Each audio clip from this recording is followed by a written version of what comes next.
الأول مرة 4 منتخبات هذم: تونس، الجزائر، المغرب ومصر، باش يجتمعوا في نسخة واحدة من المونديال اللي هو مونديال 2026.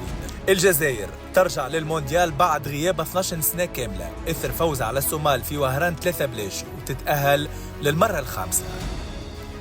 مصر للمرة الرابعة باش تكون في المونديال. تونس باش تكون للمرة السابعة في المونديال.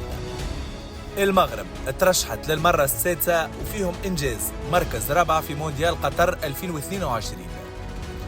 في المقابل ليبيا بهفوة حارسها مراد لوحيشي خارج المونديال وعمرهم ما ترشحوا. موريتانيا كيف عمرها ما ترشحت للمونديال.